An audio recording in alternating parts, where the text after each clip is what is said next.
Ukraine's nuclear power operator says Moscow could be planning a dangerous move to decouple the plant at Zaporizhzhia from the grid, even as Russian forces continue to defy international pressure to withdraw from that facility. And picking up on that Ukrainian nuclear power station story, Ukrainian officials believe Moscow is planning, quote, a large-scale provocation as justification to decouple the plant from the Ukrainian power grid and connect it to Russia's.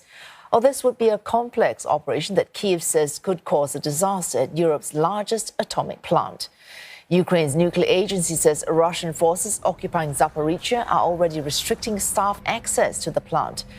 Moscow has also rejected international calls to demilitarize areas around the plant and is accusing Kyiv instead of shelling it. Ukraine denies this and says Russia is using the plant as a shield to fire at Ukrainian-held cities, something Moscow denies. Ukraine's president has discussed the crisis with UN Chief Antonio Guterres. He says they have agreed on the parameters for a possible mission to the plant by the UN nuclear watchdog. In between, military equipment and personnel should be withdrawn from the plant. Further deployment of forces or equipment to the site must be avoided. The area needs to be demilitarized. And we must tell it as it is.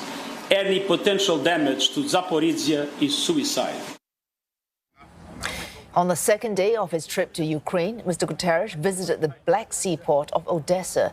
He will witness the UN's most concrete achievement so far, the unblocking of Ukraine's ports to allow the shipment of much-needed grain for global markets. Meanwhile, the Russian-annexed Crimean Peninsula appears to have come under further attack. This would be the third time in 10 days.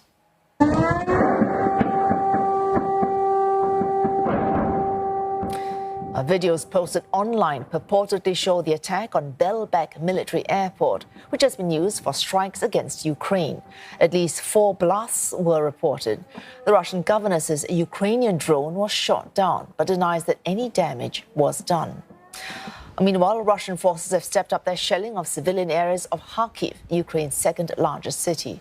17 people were killed and 42 injured in 2 separate attacks. 5 more rockets hit the city early today, killing at least 1 person. Moscow has denied targeting civilians.